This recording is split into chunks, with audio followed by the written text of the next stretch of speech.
예, 안녕하세요. 예, 만나서 반갑습니다. 그 부처님의 가르침이 담긴 불교설화에 나오는 이야기입니다. 옛날 옛적에 두 형제가 있었는데, 이 큰 부잣집에 두 형제가 있었는데 부모님이 세상을 떠나고 나서 첫째 형님이 유산을 다 받았다고 합니다. 근데 첫째 큰 형이 장남이 굉장히 독실한 불자였다고 합니다.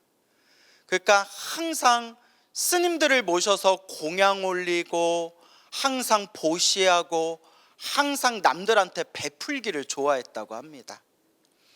그렇게 몇 년의 시간이 지나다 보니까 동생인 아우가 막 불만이 쌓이는 겁니다.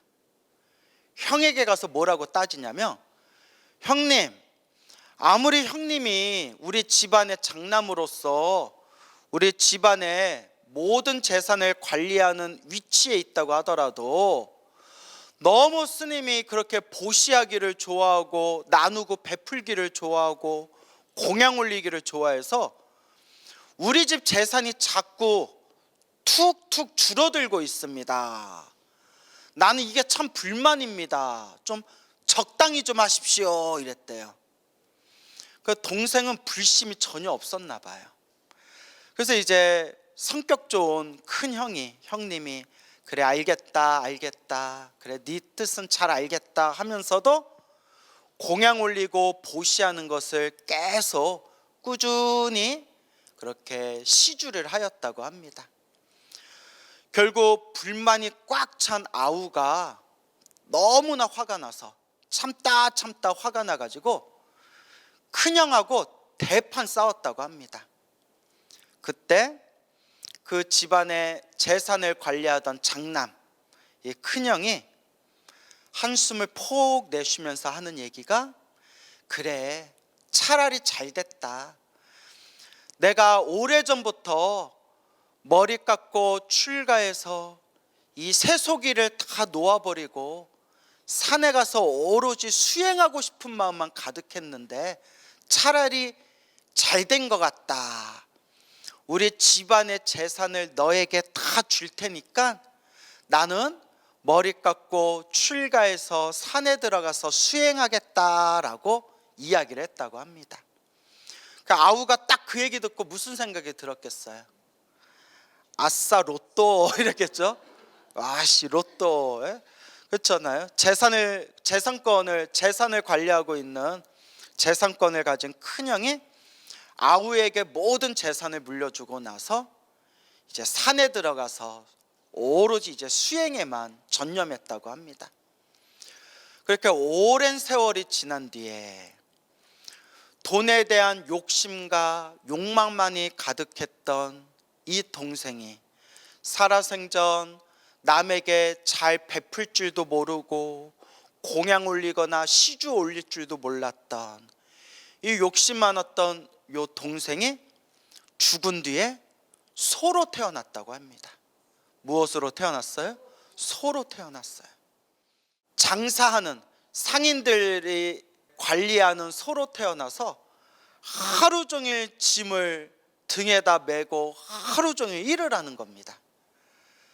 그렇게 그 소로 태어난 그 아우가 소의 몸을 받아서 이번 생 몇 년 동안 그냥 죽을 듯 살 듯 무거운 짐을 지고 온갖 일을 하다가 어느 날 길에서 이 소가 너무 힘들고 괴로워서 이 소가 나자빠졌다고 합니다. 아이고, 나 죽겠다. 그래서 소가 너무 힘들 때 뭐라고 외치죠? 어우 이러잖아요. 우가 무슨 우자예요? 소우자. 어우 이러잖아요. 예. 어우 하면서 그 자리에서 이제 나자빠지게 되니까 이 상인들이 이놈의 소가 꾀를 부려 하면서 막 책짓질을 하고 있었는데, 하필이면 그 소 옆으로 누가 지나가고 있었을까요? 그렇죠. 스님이 된 그 형님이, 이제 나이가 들어서 노스님이 된 그 형님이 그 소, 채찍질하는 소 옆을 지나가다가 참 저 소가 불쌍하구나, 저 소가 불쌍하구나. 전생에 무슨 업을 지었길래 저렇게 소의 몸을 받아서 괴롭게 살까 하고 심통으로 싹 살펴봤는데 그 소가 누구였어요? 동생이었던 거예요. 열심히 수행을 해가지고 전생을 꿰뚫어 볼 줄 알았던 그 형님이었던 노스님이 그 채찍질 당하고 있는 그 불쌍한 소의 전생을 살펴봤더니 전생에 자기 아우였던 거예요. 아이고 아우야, 어쩌다 이렇게 됐느냐 하면서 노스님이 너무 안타까워서 그 쓰러져 있는 소를 쓰다듬으며 아우야 아우야 아우야, 전생에 그렇게 복을 짓지 않고 그렇게 인색하게 살고 욕심부리면서 살더니 이번 생에 무엇으로 태어났구나? 소로 태어났구나. 소로 태어났구나. 아우야 하니까 소가 뭐라고 해요? 어우 하는 거예요. 아우야 하니까 뭐라고 해요? 어우 하는 거예요. 다 깊은 뜻이 있는 거예요. 알겠죠? 예. 아우야 하니까 소가 어우 하면서 노스님의 손길을 다 쓰다듬으면서 노스님이 아우야 하는 순간 어우 하던 그 아우소가 머리가 환해지면서 자기 전생을 보게 된 거예요. 그 소가 심통력이 있는 노스님이 그 손바닥으로 자기 전생의 아우였던 그 소를 쓰다듬어 주니까 소가 어우 하면서 머리가 환해지면서 자기의 전생을 딱 알면서 그 구슬 같은 눈물을 뚝뚝 흘리더래요.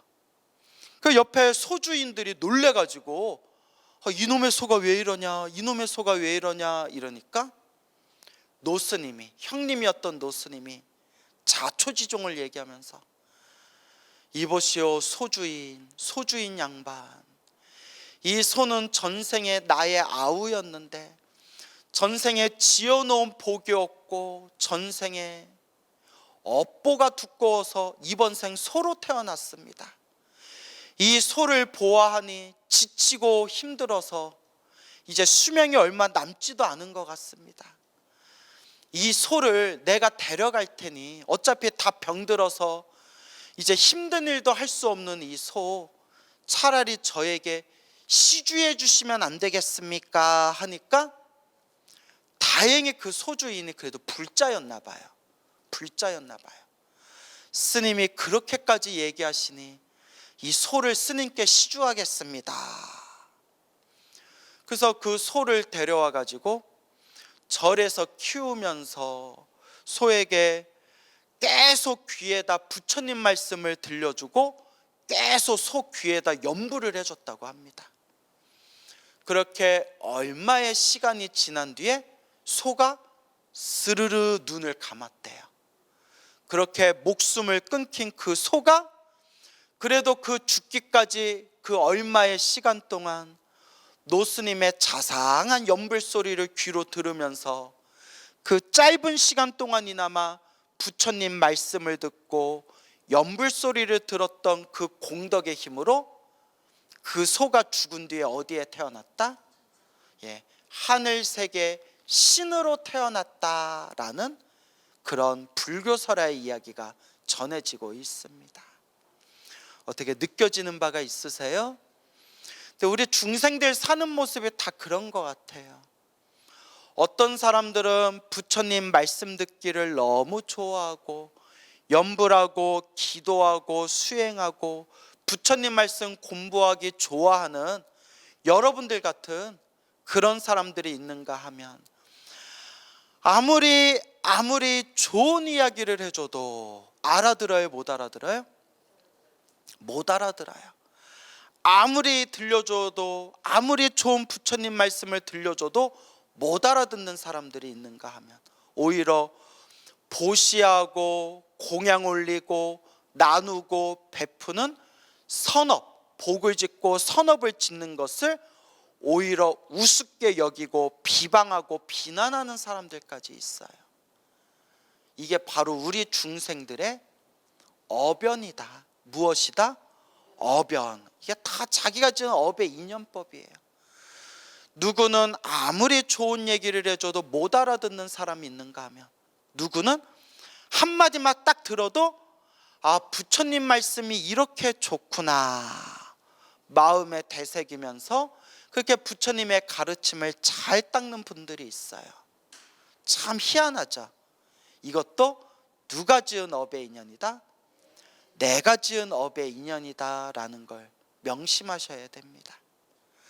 그래서 제가 우리 불자님들께 늘 귀가 아프도록 또 제 입이 아프도록 항상 드리는 말씀이, 이번 생 무엇으로 태어나기 어렵고 사람으로 태어나기 어렵고, 이번 생 무엇을 만나기 어렵다?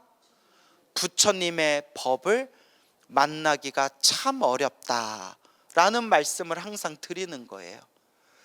그런데 우리는 이번 생 사람으로 태어나 부처님 법을 만났으니 얼마나 소중한 인연인가 라는 것을 늘 생각해 봐야 됩니다. 맞습니까? 하지만 우리가 꼭 명심해야 되는 게, 부처님 법을 만났다고 모든 게 다 해결되는 게 아니에요. 부처님 법을 만났으면 어떻게 해야 된다? 잘 닦아야 된다. 그래서 늘 말씀드리죠.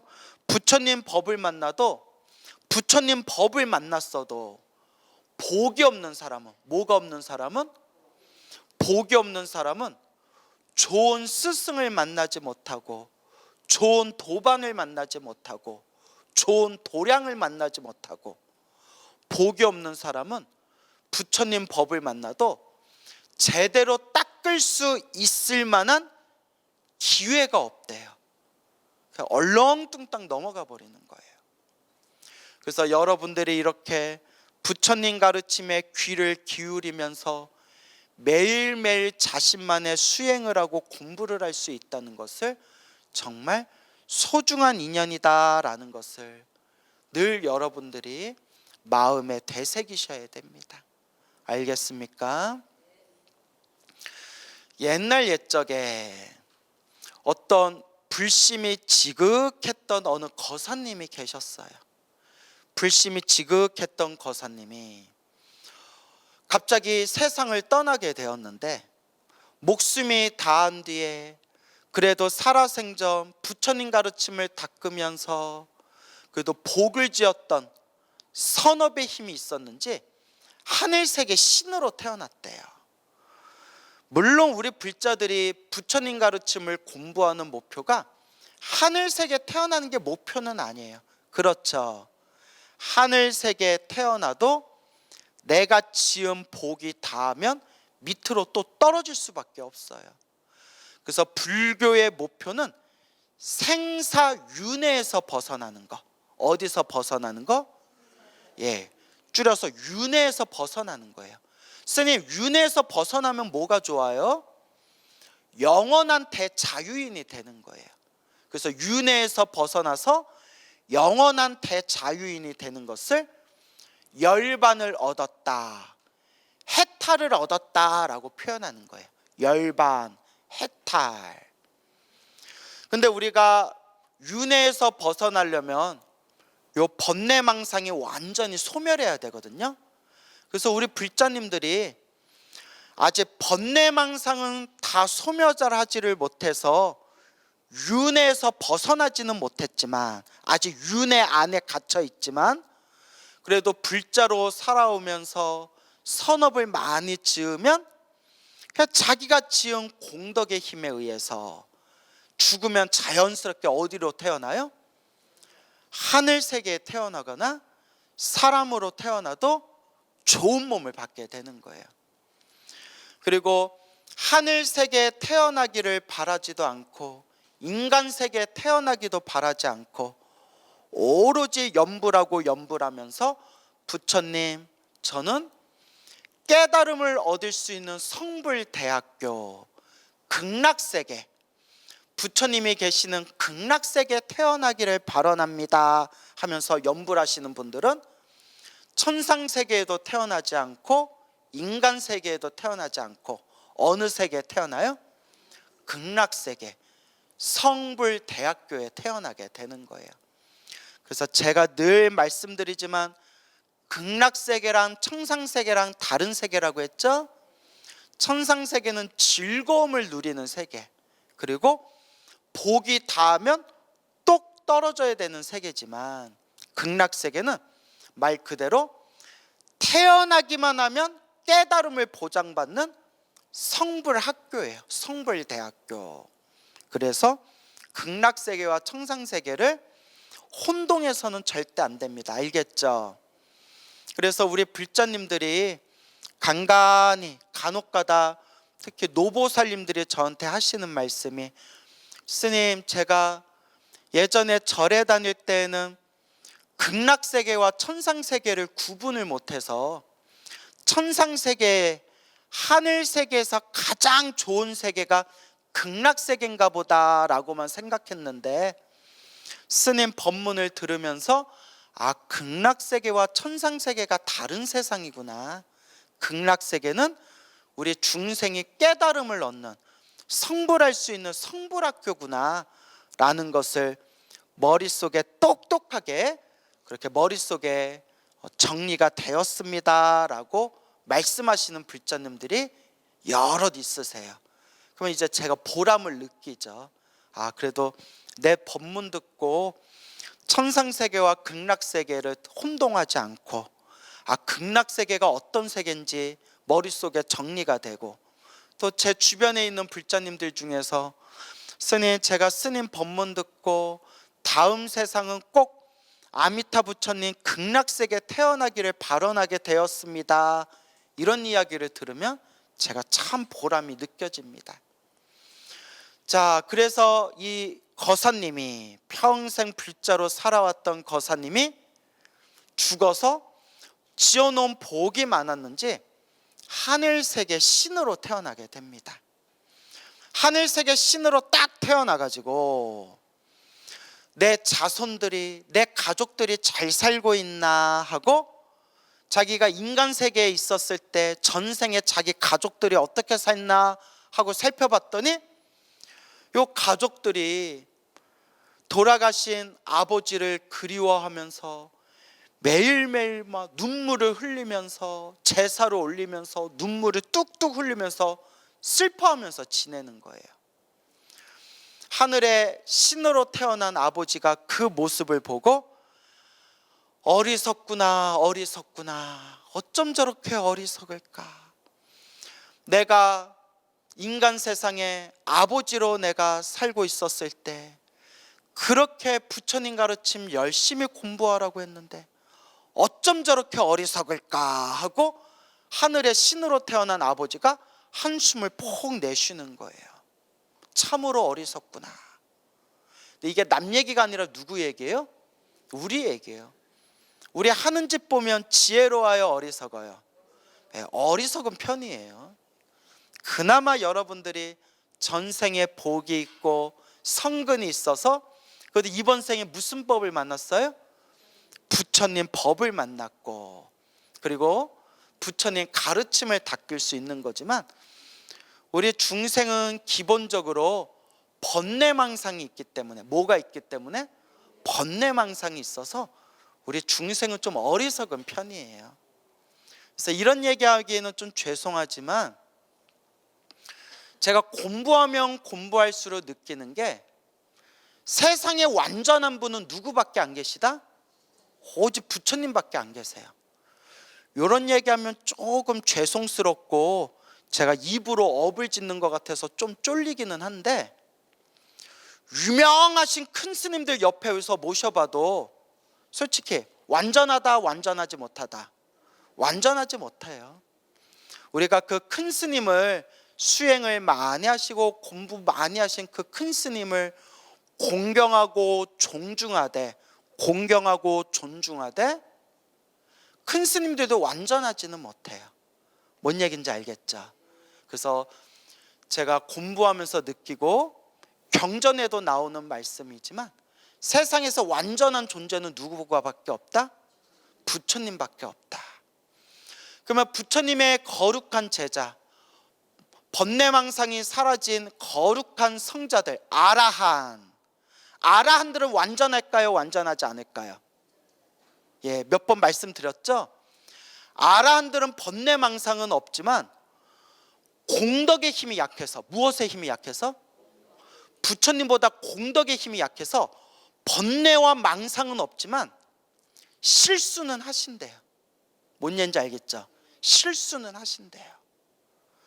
그래서 제가 주변에 여러 선배 스님들, 또 주변에 여러분들한테 이야기를 들었는데, 말과 행동이 일치하시고 옆에서 봐도 뒤에서 봐도 위에서 봐도 밑에서 봐도 정말 세상에 이런 분이 있나 싶을 정도로 언행이 일치하고 인품이 훌륭하셨던 분이 청화큰 스님.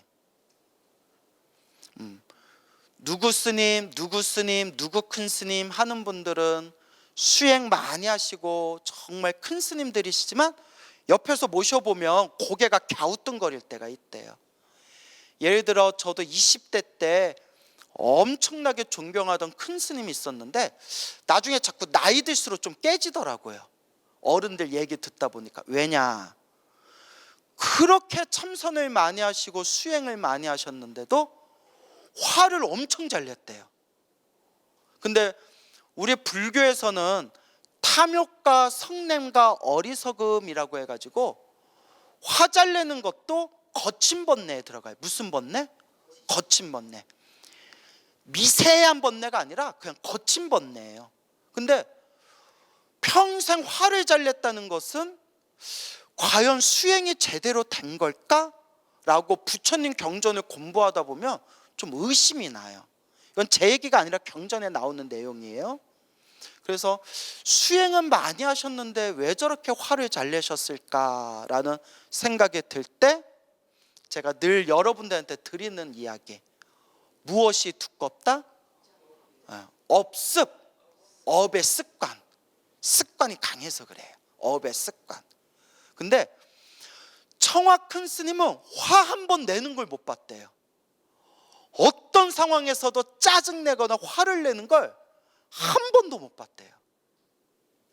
하지만 그렇게 훌륭하신 청화 큰 스님도 가끔 실수하실 때는 있어요. 그 실수가 나쁜 실수가 아니라 사람을 잘못 봤다거나 불사하시다가 좀 실수하시거나 그런 실수.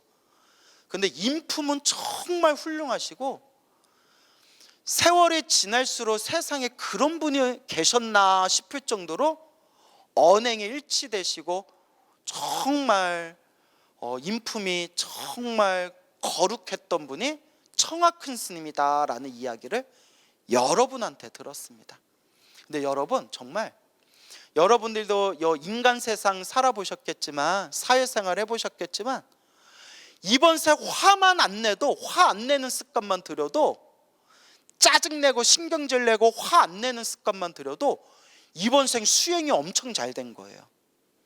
그래서 가끔 우리 주변에 보면 딱히 수행한 게 없는데도, 딱히 수행한 것 같지 않는데도 타고날 때부터, 태어날 때부터 화를 잘 안 내는 분들이 있어요. 그렇죠? 그런 분들은 과거에 닦은 분들이에요. 이번 생은 모르겠지만 그래도 과거에 닦은 게 있어서 이번 생에 화내는 습관을 많이, 그것을 이제 화내는 습관을 가질 수가 있었던 거예요. 뭔 얘기인지 알겠죠? 그래서 우리가 항상 스스로를 잘 살펴봐야 됩니다. 그래서 다시 한번 느끼지만 세상에 가장 완전하고 가장 흠조차 없는 무결하신 분은 누구밖에 없다?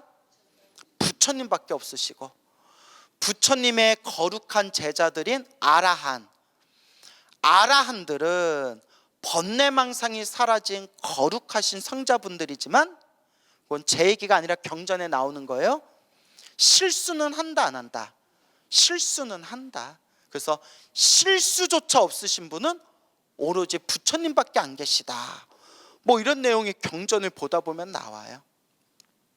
어쨌거나 그 하늘의 천신으로 태어난 아버지가 가족들의 그 어리석은 모습을 보면서 내가 저 전생에 내 가족들을 일깨워줘야 되겠구나 생각하고는 하늘 세계에서 싹 내려와서 소년의 모습으로 변했대. 무엇의 모습으로? 소년의 모습으로 변해서 죽은 소 한 마리를, 신통력으로 죽은 소 한 마리를 만들어서 가족들이 살고 있는 집 앞에서 죽은 소를 눕혀놓고 엉엉 울면서 소를 막 치면서 엉엉 울었대요. 그러니까 집안에 있던 가족들이 나와서 웬 소년이 쓰러져 있는 소 앞에서 울고 있으니까 얘야 왜 그러냐, 내 소가 죽었어요, 내 소가 죽었어요. 소가 죽었을 때 뭐라고 울어요? 어우 이렇게 우는 거예요. 우자가 무슨 우자예요? 소자에. 제 말 너무 신경 쓰지 마세요. 그러니까 이렇게 얘기하는 거예요, 가족들이. 얘야 그만 울어라, 그만 울어라. 이미 죽은 소가 운다고 해서 살아나겠냐. 울 시간에 다른 소를 찾아가지고 다른 소를 잘 키워라.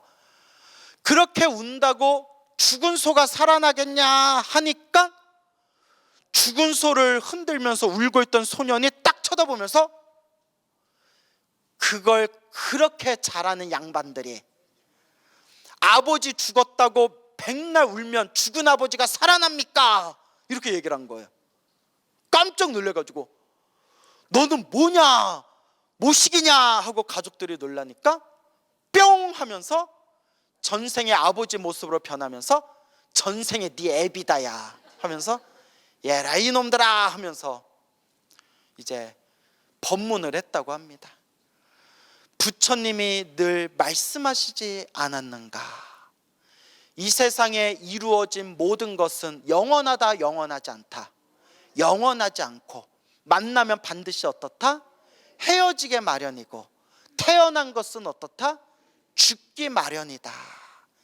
이것이 바로 인연법이다.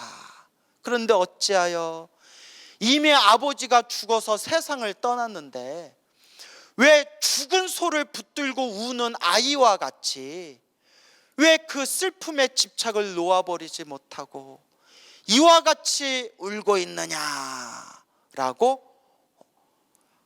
딱 법문을 하는 순간 가족들이 그 자리에서 모두 무릎을 꿇고 눈물을 흘리면서 다 함께 찬탄했다고 합니다. 그래서 아버지로 변한 천신은 다시 하늘 세계로 올라가게 되고 그 후로 가족들은 그 슬픔을 거두고 다시 열심히 부처님의 가르침을 공부해서 결국 훗날 그 가족들도 다 죽은 뒤에 어디에 태어나게 되었다? 하늘 세계 신으로 태어나게 되었다라는 불교 설화의 가르침이 전해지고 있습니다. 참 이게 중요해요. 이루어진 것은 영원하다, 영원하지 않다. 영원하지 않다. 이루어진 것은 영원하지 않다. 태어난 것은 반드시 어떻다? 죽는다. 만나면 반드시 어떻다? 헤어진다. 모인 것은 반드시 어떻다? 흩어진다. 이게 바로 무상법이에요. 무슨 법? 무성법. 재행무상. 재행할 때 제자가 모두 제자예요. 모든.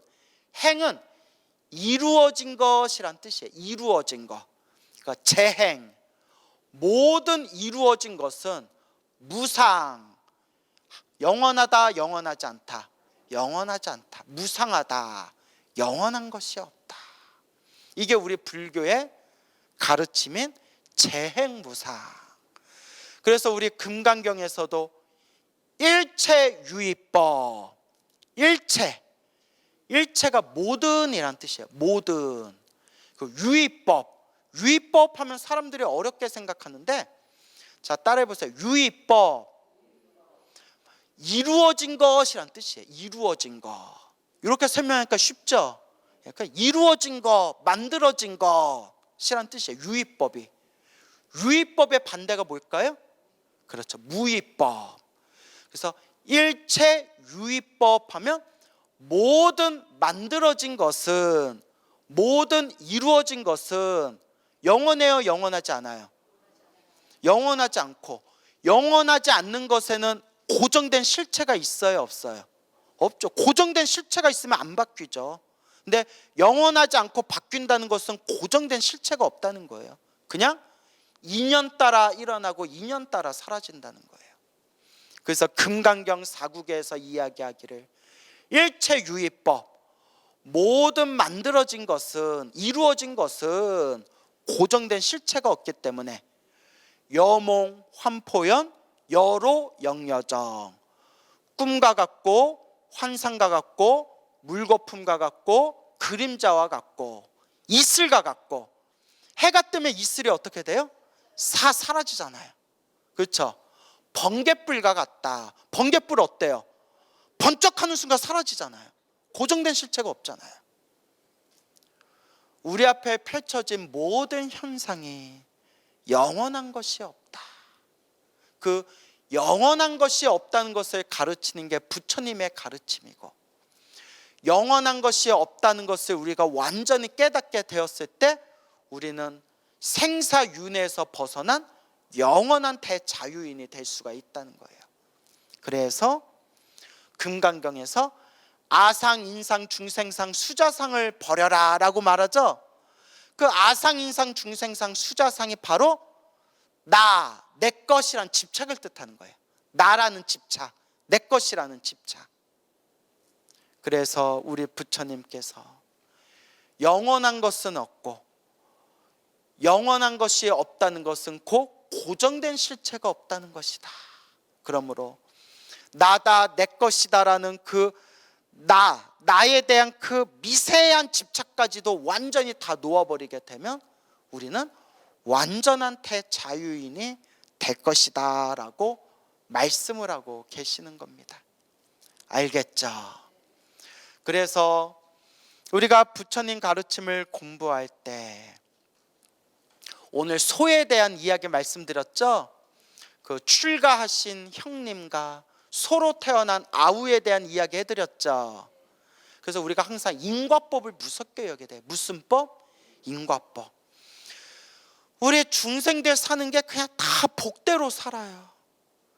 제가 수많은 불자님들 만나면서 어마어마하게 큰 부자도 만나봤고, 정말 당장 내일 어떻게 될지도 몰라서 그냥 막 가슴이 막 심장병이 걸린 것처럼 가슴이 답답하게, 가슴이 쪼일 정도로 힘들고 괴롭고 답답한 분을 만나서 대화도 해봤고, 그냥 이번 생 그냥 그럭저럭 살아가는 분들도 수없이 많이 만나봤고, 그런 분들과 만나고 대화하고 부처님 가르침을 공부해보면 아, 중생들 결국 다 뭐대로 살아가고 있구나, 다 자기 복대로 살아가고 있구나.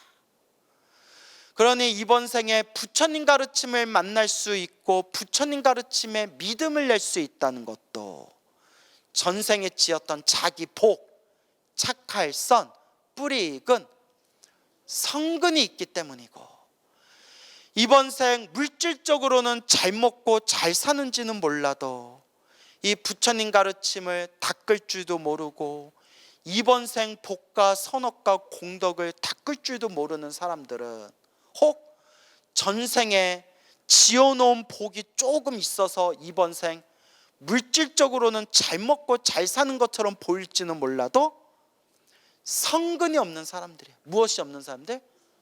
착한 뿌리가 없는 사람들이에요. 그래서 이번 생 이 사바세계를 살아가는 중생들의 모습이 온갖 업보의 차별대로, 자기가 지은 업보대로, 자기가 지은 복대로 살아가지만, 진정한 불자라면 그 속에서 꼭 명심하고 되새겨야 되는 게, 그래도 내가 착한 뿌리가 있어서 내가 그래도 이번 생 무엇을 만나서 무엇을 닦고 있구나, 부처님 법을 만나서 부처님 가르침 닦고 있구나라는 것을 마음에 탁 여러분들이 되새기셔야 됩니다. 알겠습니까?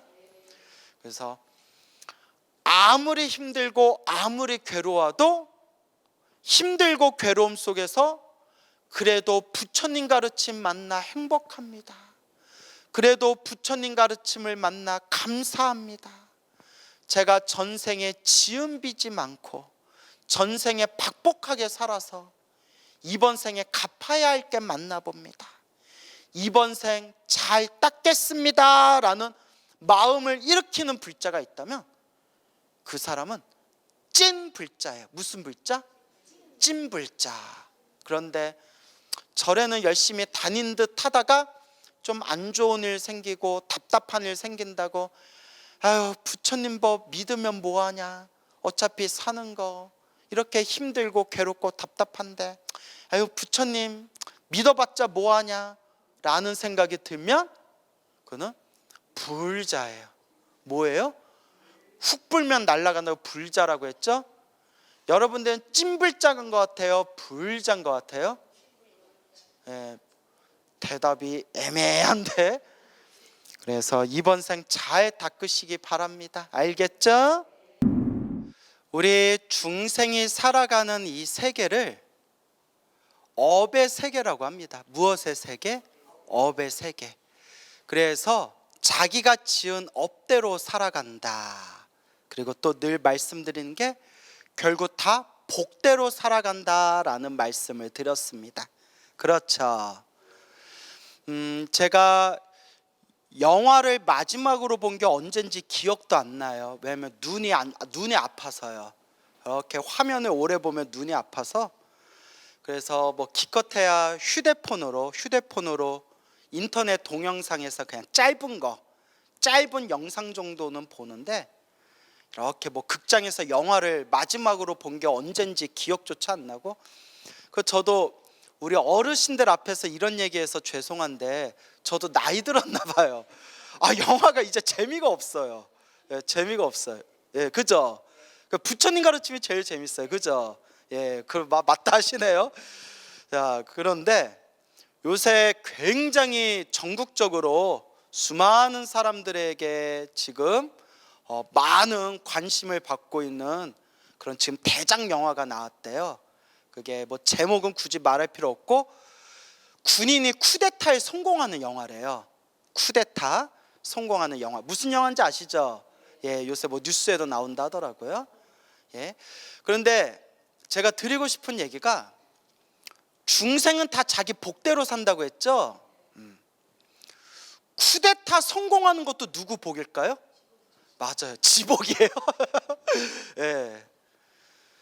쿠데타를 성공하는 것도 자기 복이에요. 그러니까 성공하고 싶다고 다 성공한 것도 아니고, 완벽하게 계획을 짜도 한 끗 차이로 실패할 수 있는 게 세상 일이에요. 그렇죠? 근데 여러분, 복은 크게 두 가지 복이 있다고 했어요.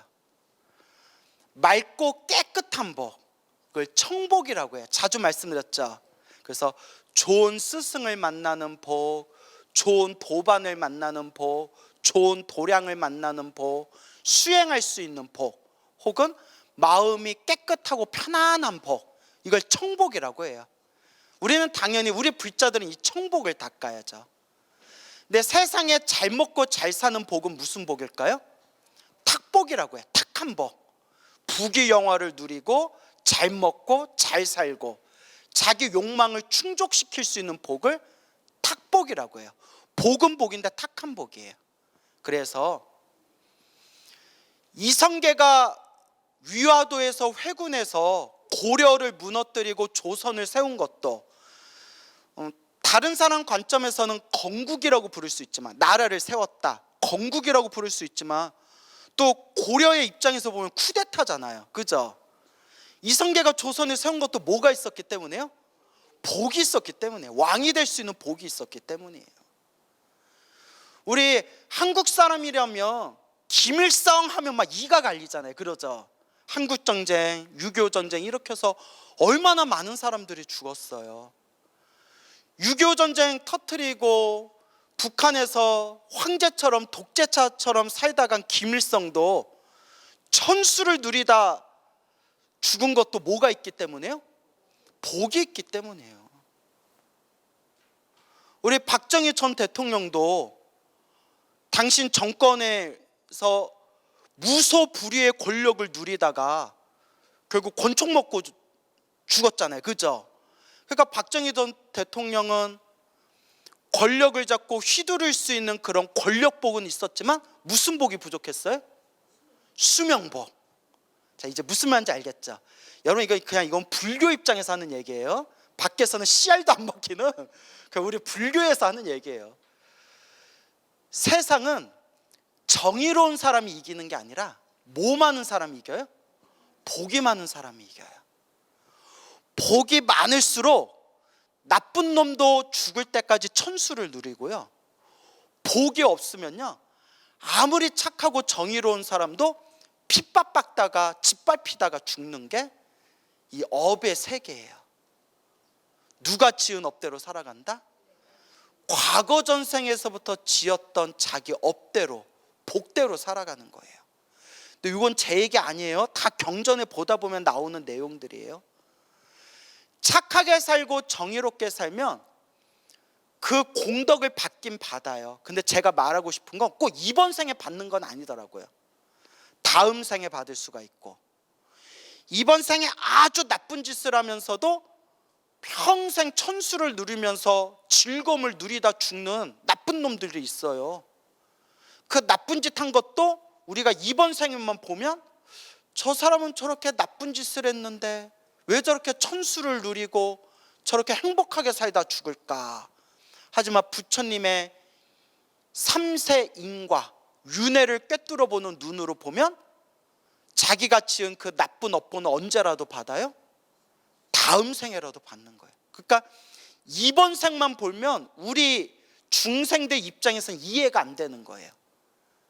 그러니까 우리는 이번 생만 보면 인과 업보를 믿을 수가 없어요. 정의로운 사람은 오히려 핍박받고, 못된 짓 한 사람들은 오히려 잘 먹고 잘 살고. 그러니까 우리나라 역사를 보면 그 다큐멘터리에도 나왔지만 일본 식민지 시절에 친일파였던 사람들이 오히려 친일파 자손들이 잘 먹고 잘 살고, 그 독립운동한다고 재산 팔고 땅 팔고 독립운동 열심히 하신 분들의 자손들은 막 힘들고 괴롭게 살고, 이런 거 다큐멘터리 보면 나오거든요. 요번 생만 보면 야, 착하게 살면 뭐하냐, 나쁘게 산 놈들이 더 잘 사는데 라고 생각할 수 있지만, 과거, 현재, 미래로 이어지는 그 수많은 업의 흐름의 입장에서 봤을 때 이번 생만 보면 된다 안 된다? 안 된다는 거예요.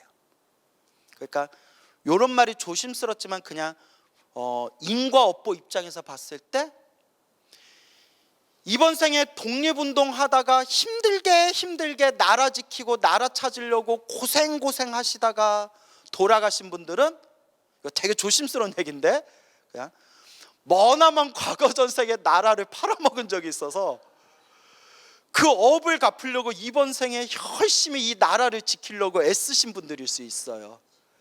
그렇지만 또 이번 생에 나라를 위해서 열심히 애쓰셨기 때문에 또 그 복은 받아야 안 받아요? 이번 생 못 받아도 다음 생, 다다음 생이라도 그 복을 받을 수 있다는 거예요. 뭔 얘기인지 알겠죠? 이번 생 나라 팔아먹었는데도 잘 먹고 잘 사는 사람들은 전생에 또 뭐 알 수는 없지만 뭔가 지어놓은 복이 있으니까 그거 까먹고 있는 걸 수 있어요. 하지만 나라 팔아먹고 우리 민족을 팔아먹은 그 업보는 언제라도 받게 돼요? 다음 생에라도 받을 수가 있게 되겠죠. 그러니까 나도 모르겠어요. 뭐가 진실인지는 모르겠지만 부처님 가르침을 보면 내가 지은 업의 인연은 절대 한치의 오차도 없다. 내가 지은 건 누가 받아야 된다? 내가 받아야 된다. 이렇게 인과법이 무섭다라고 부처님이 말씀하셨습니다. 알겠죠? 그러니까 이번 생만 보면 인과법을 믿을 수가 없어요. 그래서 스님, 그 영화를 보니까 쿠데타를 일으켰던 그 군인이 아주 나쁜 놈이었는데 어떻게 저렇게 정권을 잡을 수가 있었습니까? 하면 그것도 누구 복이다? 또 나 지복이다. 지복이다. 김일성 봐요. 그렇게 6.25 전쟁 터뜨려가지고 수많은 우리 민족들 동족 상잔을 일으켰는데도 천수를 누리다 황제 소리 들었다 갔잖아요. 그 몇 대, 김씨 집안 몇 대가 잘 먹고 잘 사잖아요, 아직도. 그러니까 이번 생으로는 알 수가 없어요. 우리가 부처님 같이 과거 전생의 인과를 다 꿰뚫어 볼 수 있는 눈이 있다면 우리가 의심과 의혹이 없을 텐데, 우리 중생은 뭐만 보여요? 이번 생만 보이는 거예요. 이번 생만. 그래서 우리가 자꾸 부처님 가르침을 공부하고 부처님 가르침을 공부하면서 항상 이 인과법, 인연법에 대해서 우리가 항상 마음에 되새기면서 이번 생 남들이 뭐라 하건 말건 내 수행은 내가 한다는 마음으로 묵묵히 복과 선업과 공덕을 닦아나가야 돼요. 이번 생에 안 받아도 언제라도 받는다? 다음 생, 다다음 생이라도 받는 거예요. 여러분들은 인과법에 믿음이 있습니까? 예. 어느 거사님이 계셔요. 저랑 나이가 비슷한 거사님이 계시는데, 너무 힘들고 괴로울 때 제 법문을 우연히 유튜브에서 제 법문을 보게 돼서 제 법문을 엄청 많이, 한 몇백 편 봤대. 몇백 편. 제가 그동안 몇 년 동안 법문한 것들이 쌓인 게 엄청 많잖아요. 정말 하루 종일 제 법문을 들었대요. 들으면서 너무 마음에 위안이 돼가지고 너무 큰 도움이 됐대요. 근데 이 거사님이 하신 말씀이, 자기가 불자는 아니래요. 집안에 어머님이 불교 신자기는 했지만 자기는 불자는 아닌데, 우연히 너무 힘들 때 우연히 제 법문을 듣고 너무 마음이 편안하고 의지가 돼서 불자는 아니지만 제 법문을 열심히 들었대요. 근데 그분이 하시는 말씀이, 그 젊은 거사님이 하신 말씀이, 20대 젊은 나이에 20대 후반쯤에 사업을 시작하게 됐는데 희한할 정도로 일이 술술 풀렸대요. 일이 술술 풀리고 돈이 술술 들어왔대요. 20대 후반에 너무 일이 잘 풀리고 너무 사업이 잘 돼서 나는 왜 이렇게 일이 잘 풀릴까라는 생각조차 들지가 않더래. 그냥 저절로 잘 돼가지고. 뭐가 많은 거예요? 복이 많은 거죠. 남부럽지 않게 한 달에 몇 천만 원씩 썼대요. 그러다가 남 얘기라서 자세히 말하긴 뭐하지만, 코로나 때쯤에 코로나가 확 닥쳐가지고 가뜩이나 경기가 너무 힘들 때, 그때 손해보신 분들이 많잖아요. 그때 한두 가지가 아니라 마치 기다렸다는 듯이 5만 가지 안 좋은 일들이 한 번에 우두두두두두 하고 막 터지더래요. 가뜩이나 코로나 때문에 힘들었는데 마치 언제 한번 터지자 할, 그렇게 마치 기다렸다는 듯이 막 그냥 폭탄이, 연쇄 폭탄이 터지듯이 한 번에 일이 터져더니 싹 망했대요. 자기가 싹 다 망했대요. 어마어마한 빚을 지고 싹 망했대요. 너무 힘들었대요. 어휴, 나무아미타불. 그렇게 너무 힘든 과정을 살아가면서 너무 큰 충격에 막 가슴이 벌렁벌렁 해가지고 지금도 우울증 약을 드신대요. 지금도 끊지를 못한대요. 그리고 약도 함부로 끊으면 돼야 안 돼요. 항상 의사하고 상담을 해야 되는데 의사가 더 먹으라고 했대요. 그러니까 그 젊은 나이에 얼마나 충격이 컸으면 약까지 먹겠어요. 그렇게 이제 약을 먹으면서 지금은 많이 안정이 되고 이제 그 어마어마한 빚도 갚고 이제 조금씩 다시 새롭게 시작하고 있대요. 근데 그분 말씀이, 스님 법문을 정말 열심히 듣고 스님 법문이 너무나 큰 의지가 됐는데 제가 솔직히 아직도 윤회는 못 믿겠습니다 이러더라고요. 아직도 윤회가 믿음이 안 간대요. 그래서 제가 뭐라고 했냐면, 믿지 않으면 지옥 가요, 불신지요? 가 아니라 우리 불교의 매력은 강요하지 않는 겁니다. 뭐 하지 않는 겁니다? 강요하지 않습니다. 믿을 수 있는 것만 믿으면 됩니다. 윤회가 믿어지지 않으면 안 믿어도 됩니다. 불교는 뭐 하지 않습니다? 강요하지 않습니다. 단 불교를 믿든 안 믿든 딴 종교를 믿든 안 믿든 가장 기본은 뭐 하면서 살아야 됩니다? 맞아요. 착하게 살아야 됩니다. 그 말은 자기가 100% 동감한대요. 착하게 살아야 된다. 참 불교가 멋있죠. 믿을 수 없으면 안 믿어도 된다. 어떻게 믿음을 강요하겠어요? 믿을 수 있는 것만큼만 믿되 대신 뭐 하면서 살아라? 착하게만 살아라. 남에게 패 끼치지 말고 마음 닦으면서 착하게 살아라. 얼마나 멋있어요. 근데 그분이 하시는 말씀이, 자기 예전에는 돈을 어마어마하게 모았지만 그냥 하는 일마다 잘 됐대요. 지금은 자기가 가진 게 없지만 앞으로 돈을 많이 벌고 싶대요. 많이 벌고 싶대요. 왜냐? 그분 말씀이, 요 몇 년 동안 정말 밑바닥에 떨어졌을 정도로 너무 힘들게 살다 보니까 힘들고 어렵게 사는 분들이 이제 눈에 들어오더래요. 그러면서 제가 이제부터는 돈을 또 많이 벌고 싶습니다. 왜냐? 전에는 내가 누리기 위해서 돈을 많이 벌고 싶었는데 이제는 돈을 많이 벌면 뭐 하고 싶습니다? 어려운 사람들한테 나누고 싶습니다. 그래서 참 착하다라고 생각했어요. 참 착하신 분이다. 자기가 이제 고생할 만큼 자기가 이제 또 돈을 벌면 뭐 하는 데 쓰고 싶다?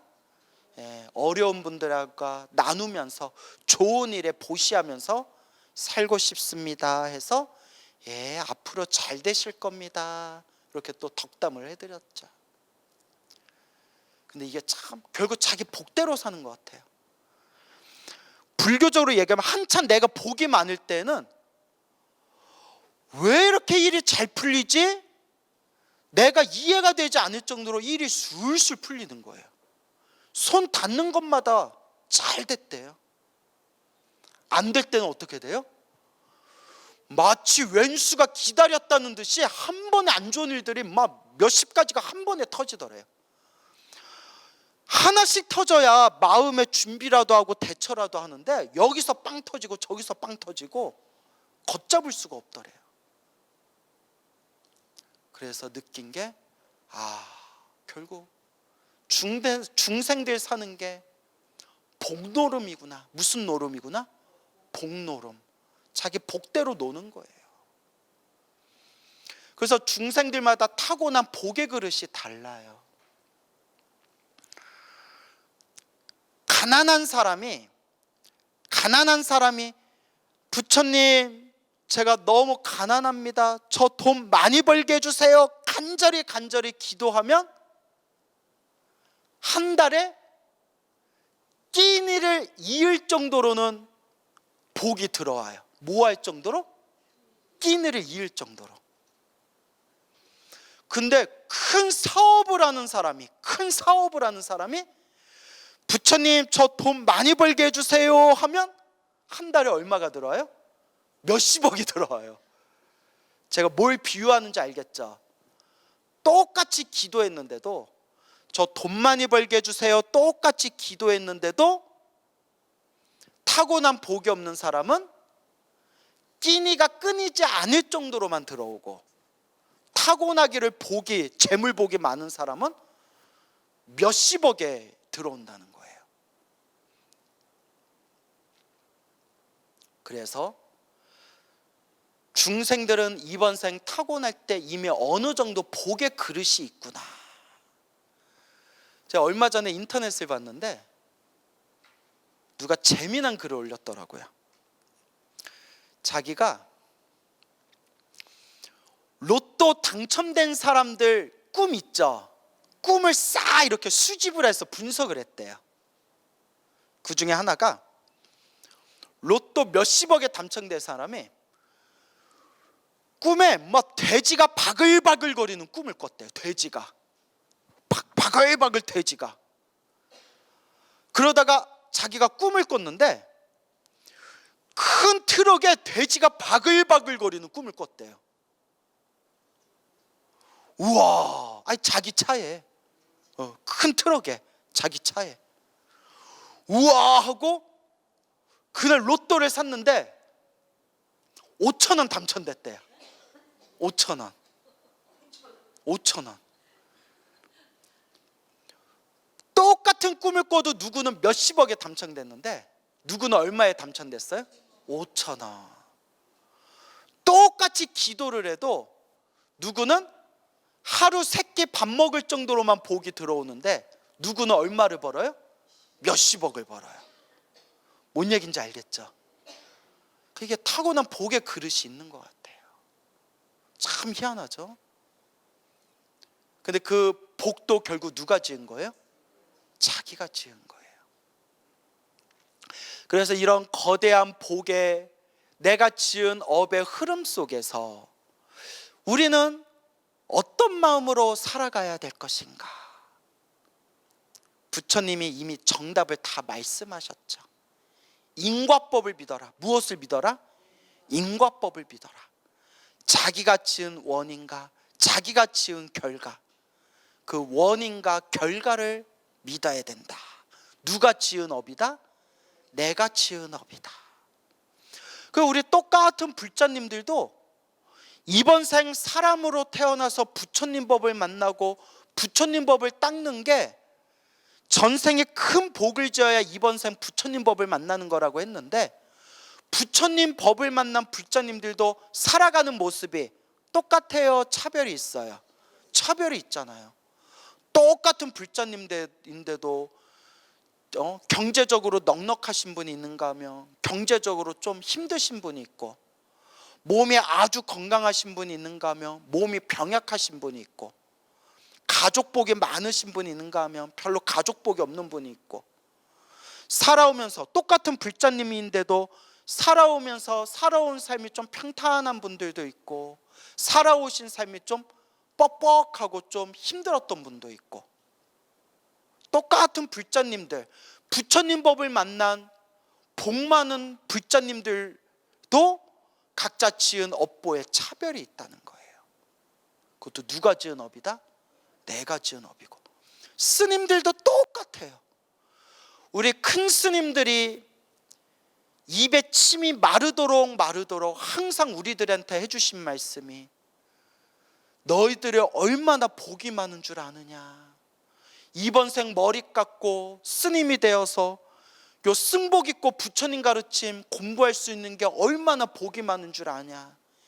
이번 생 스님 소리 듣는 게 얼마나 전생에 복을 많이 지어야 이번 생 스님 소리 듣는 건지 아느냐. 이 얘기를 귀가 따갑도록 들었거든요. 그렇게 전생에 복을 많이 지어야 이번 생 스님이 된다는데, 스님들 중에서도 살아가는 모습이 편안하신 스님들이 있는가 하면 정말 살아가는 게 풍파가 많은 스님들도 있어요. 이번 생 스님으로 살아가면서도 복 많은 스님이 있는가 하면 정말 복 없이 힘들게 사는 스님들도 있어요. 참 희한하죠. 희한해요. 참 사람들이 사는 게, 우리 중생들이 살아가는 모습이 참으로 희한하구나.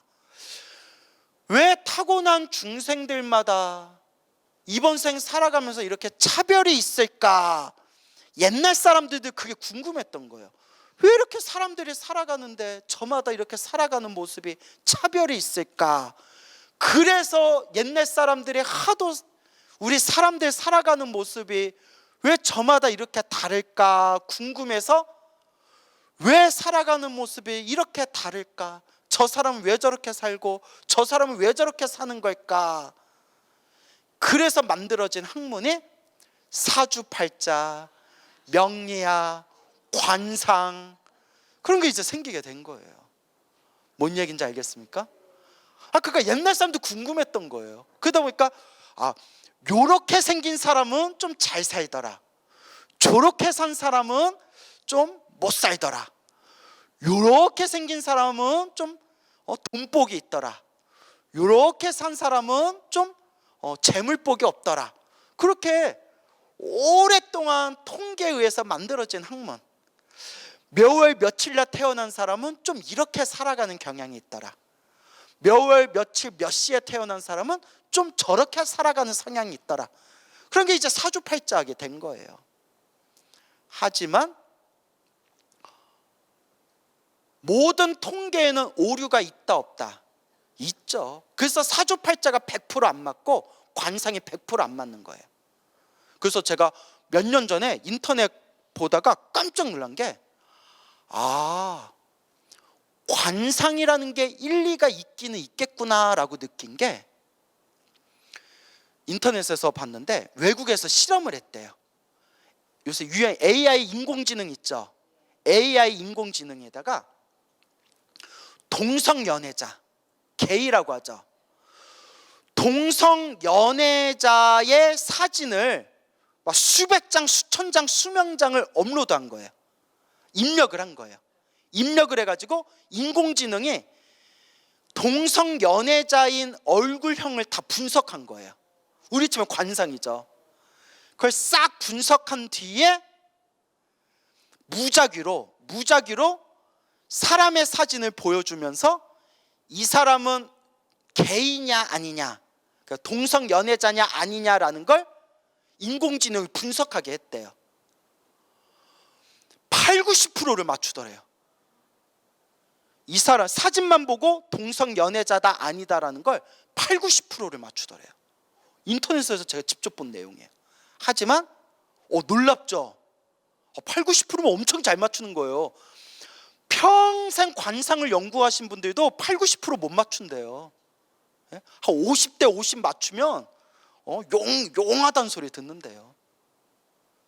그런데 마지막에 결국 그 실험을 폐기시켰대요. 왜 폐기했을까요? 80~90% 맞춘다는 거는 10명 중에서 8명, 9명 맞춘다는 거는 뭐 한다는 말이에요? 반대로 1명 내지 2명은 틀리다는 얘기잖아요. 틀릴 수도 있는데, 틀릴 수도 있기 때문에 요걸로 모든 걸 판단하면 선의의 피해자가 나올 수 있다는 거예요. 뭐냐는지 알겠습니까? 그러니까 틀릴 수도 있기 때문에 실험을 여기서 멈춘다. 그러니까 제가 생각난 게, 요 패턴을 그대로 이용하면 우리 세계의 돈이 많은 재벌들 사진 수천 장을 AI에다가 분석한 뒤에 우리 젊은 사람들 사진 딱 입력시켜서 얘는 미래의 부자가 되겠냐 안 되겠냐, 얘는 미래의 돈을 많이 벌겠냐 안 벌겠냐 하면 몇 프로는 맞추는 거예요? 80% 이상은 맞춘대잖아요. 그래서 내 생각에는 요 놈들이 기사에서는 폐기한다 해놓고 지들이 뒤에서 몰래 써먹을 것 같아. 그죠 여러분? 그 아까워서 어떻게 폐기해요? 80~90%는 맞추는데. 그러니까 관상, 그거 몇 년 전에 본 내용인데 그거 보고 관상이 맞을 수도 있기는 있겠다. 근데 중요한 게, 사람이 보는 거는 그날 컨디션도 있고, 눈이 좀 침침하면 놓칠 수도 있고, 좀 보다 보면 그날 내가 조금 실수할 때도 있잖아요. 근데 컴퓨터는 실수를 해야 안 해요? 24시간 365일 기계로 정확하게 판단을 하잖아요. 그래서 이대로 가면 진짜 AI 관상쟁이가 나올 수도 있겠다 싶은 생각이 들더라고요. 그래서 제가 예전에 이 이야기를 했더니 이미 10여 년 전에 어떤 분이 사주팔자를 공부하던 공학 박사분이 사주책에 나와 있는 교과서, 사주책에 몇 년 몇 월 몇 시에 태어난 사람은 이렇게 살고 몇 년 몇 월 몇 시에 태어난 사람은 이렇게 살고라는 사주책의 내용 있잖아요. 그걸 싹 다 데이터를 모아가지고 그걸로 프로그램을 만들었대요. 이미 만들어졌대. 우리나라도 있대요. 그래서 그거 몇십만 원인가 몇백만 원에 팔았대요. USB로 돼 있어가지고 그거 컴퓨터에 딱 넣어서 생년월일시 딱 치면 쫙 하고 컴퓨터에 나온대요. 그 몇십만 원인가 몇백만 원짜리가 있었대요. 그런 거 있으면 여러분들 사요 안 사요? 사요? 근데 끝까지 들으세요. 의외로 잘 안 맞더래요. 의외로 잘 안 맞더래요. 그래서 하는 얘기가 사주팔자를 볼 때에는 공식으로 뽑아서 보는 방법도 있지만 사주팔자를 보면서 거기서 말로써 표현할 수 없는 그 이렇게 느낌, 감이란 게 있대요. 딱 하고 그 감, 그걸 뭐 신기라고 하던 영기라고 하던 그 영감이라고 하죠. 그게 딱 있어야 되는데 컴퓨터가 분석은 잘하지만 영감이 있어요, 없어요? 없잖아요. 그래서 그렇다는 얘기도 어디서 건너 들었어요. 하지만 여러분 꼭 명심해야 됩니다. 저는 사주팔자 명리학도 오랜 우리 조상들 역사 속에서 내려온 학문이기 때문에 어느 정도 논리가 있고 일리가 있을 거다 생각이 돼요. 왜냐하면 저 중학교 때 우리 아버지, 제 아버지가 스님인 거 아시죠? 저희 아버지 스님하고 친하게 지냈던 젊은 거사가 있었는데 지금은 나이 많이 드셨죠. 그 젊은 거사님이 20대부터 평생 명리학을 공부하셨어요. 그래서 우리 아버지 스님이 그 젊은 거사한테, 나 중학교 3학년 때인가? 야, 우리 여기 내 속가 아들인데 사주 좀 한번 봐줘라 해서, 지금도 기억나요. 롯데리아에서 롯데리아에서 만나가지고 햄버거 먹고 콜라 먹으면서 나 사주를 풀어줬는데 아직도 기억나요. 저보고 스님 된다 그랬어요. 스님 팔자다, 스님 된다. 그래서 제가 뭐라고 했냐면 저는 스님 될 마음이 없습니다. 중학교 3학년 때니까. 불교도 좋지만 전 스님 될 마음도 없습니다 하니까 딱 그분이 하는 얘기가, 빨리 스님이 되냐 늦게 스님이 되냐의 차이는 있을 수 있어도 결국은 스님 될 거다 이랬어요. 사주에 나온대요. 그게 그 스님이 됐잖아요. 그것도 빨리 됐잖아요. 빨리 왔으니까 망정이지. 이거 돌다가 왔으면 이렇게 여러분들 앞에서 강의 법문하기도 힘들었을 거예요. 그거 신기하죠. 그런데 끝까지 들어야 돼요. 제가 요 얘기를 몇 번 예전에 신도들한테 했더니 신도분들 중에 거기 좀 소개해 주세요 라는 분이 계셨어요. 어디 사시냐고. 그래서 제가 몇 분한테 소개를 해드렸어요. 친한 신도님들한테 몇 분한테 소개를 해드렸는데, 근데 그분이 뭐 요거 볼 일은 없겠죠. 보면 좀 서운해하실 텐데, 근데 제가 소개해줘서 갔다 오신 신도분들이 스님 잘 안 맞던데요 이러더라고요. 그래서 우리 아버지 스님한테 물어보냈더니 우리 아버지 스님도 이제 그런 경험이 많으시니까, 야, 유명한 역술가들도 딱 자기한테 맞는 사람이 있더라. 그러니까 A한테는 귀신같이 잘 맞췄는데 A한테 소개받아서 온 B는 이상하게 안 맞는 거예요. 그러니까 자기 맞는 인연이 또 있대요.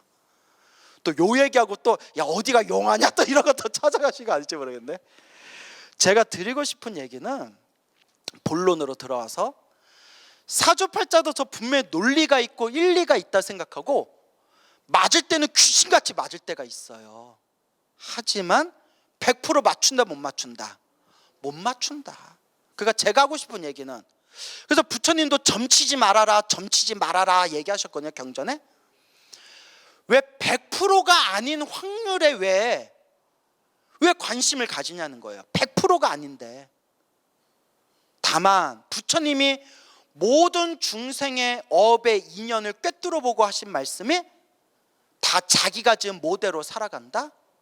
복대로 살아간다. 그러니까 잘 먹고 잘 살고 싶으면 그런 거 보지 말고, 그런 거 관심 갖지 말고 차라리 그 시간에 무엇을 더 열심히 해라? 복을 지어라, 수행을 해라. 그게 부처님의 뜻인 것 같아요. 뭔 얘기인지 알겠죠?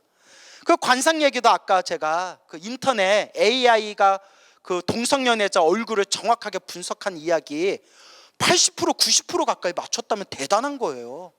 그러니까 저는 관상도 분명히 무시할 수 없는 논리가 있고 일리가 있다고 봐요. 또 옛날 우리 불교설화 보면 옛날 큰 스님들이 다 사람 관상 보고 맞추고, 무학대사가 이성계 관상 보고 왕이 되실 상이요, 왕이로서이다, 막 이런 내용 나오잖아요.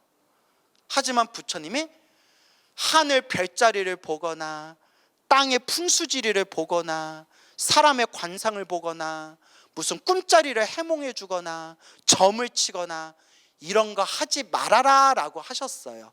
그 이유가 뭐냐? 결국 내 업은 누가 바꿔야 된다? 내가 바꿔야 된다. 그러니까 어느 어른 스님이 참 좋은 말씀을 해주셨어요. 광우야, 사주를 봐서, 사주팔자를 봐서 나쁘게 나왔으면 어떡할 거냐? 기도해야죠. 기도하고 공덕을 닦아야죠. 그래, 사주팔자를 봐서 나쁘게 나와도 기도하고 공덕을 닦아야 되고, 그러면 사주팔자 봐서 좋게 나오면 놀 거냐? 아니요. 사주팔자 보고 사주팔자가 좋게 나와도 더 열심히 기도하고 공덕을 닦아야죠. 그래, 사주팔자 보고 관상을 봐서 좋게 나오든 나쁘게 나오든 그냥 뭐 할 뿐이다? 기도하고 공덕을 닦을 뿐이다. 근데 왜 그런 거에 마음을 휘둘리느냐? 참 좋은 말씀이죠. 그냥 닦으면 돼요. 여러분이 관상 보고 사주팔자 보고 점 쳤는데 나쁘게 나왔어요. 그거 어떡할 거예요? 뭐 하는 수밖에 없어요? 그냥 기도하고 내가 크게 받을 걸 어떻게 받는다? 작게 받는다. 근데 그렇게 기도하다가 저 그런 경우 있었어요. 어느 불자님이 계셨는데 아직도 기억나요. 오래전 얘기인데 아주 그냥 잘 본다는 분한테 점을 봤는데 내년에 아주 나쁜 일이 생기니까 마음의 준비를 단단히 해라고 그렇게 겁을 주더래요. 스님 저 어떡해요? 스님 저 어떡해요? 그래서 딱 뭐라고 했냐면, 그렇게 불안할 거면 뭐하러 봤습니까? 그죠 여러분? 그렇게 불안하면 뭐하러 봤습니까? 기분 좋으라고 봐야지. 그렇게 답답하고 불안할 거면 뭐하러 복채 얼마 넣습니까? 그거 용하다고 해서 한 20만 원 줬어요. 뭐하러 생돈 20만 원 주고 뭐하러 그렇게 불안하게 삽니까? 좋은 일이 생기든 나쁜 일이 생기든 오직 뭐 할 뿐입니다? 부처님께 의지할 뿐입니다. 그래서 그런지 몰라도 기도를 열심히 했거든요. 그러니까 중생은 겁을 좀 줘야 기도하나 봐. 어쩔 수 없나 봐. 중생들은 좋은 얘기 할 땐 기도 안 해요. 근데 기도 안 하면 내년에 큰일 나? 내년에 아주 집안이 작살나? 이래요? 무서워서 기도 열심히 해야 되겠다 뭐 이런 게 있나 봐요. 열심히 기도했는지 몰라도 1년이 지났는데 나쁜 일 생겼다 안 생겼다? 2년이 지났는데 나쁜 일 생겼다 안 생겼다? 3년 지났는데 나쁜 일 생겼다 안 생겼다? 아무렇지도 않게 그냥 몇 년 넘어갔어요. 뭔 얘기인지 알겠죠? 모르겠어요. 원래 나쁜 일이 생겨야 되는데 기도해서 업장을 소멸했는지 아니면 그 역술가가 잘못 봤는지는 모르겠지만 진정한 찐 불자라면 좋은 일이 생기든 나쁜 일이 생기든 내 사주팔자가 좋건 사주팔자가 나쁘건 관상이 좋건 관상이 나쁘건 그냥 뭐 할 뿐이다? 기도하고 수행하고 정진하고 내 복은 누가 닦는다? 내 복은 내가 닦는 마음으로 선업을 쌓고 공덕을 닦을 뿐이다 라는 것을 명심하시기 바랍니다. 알겠죠? 오늘 여기서 마치겠습니다.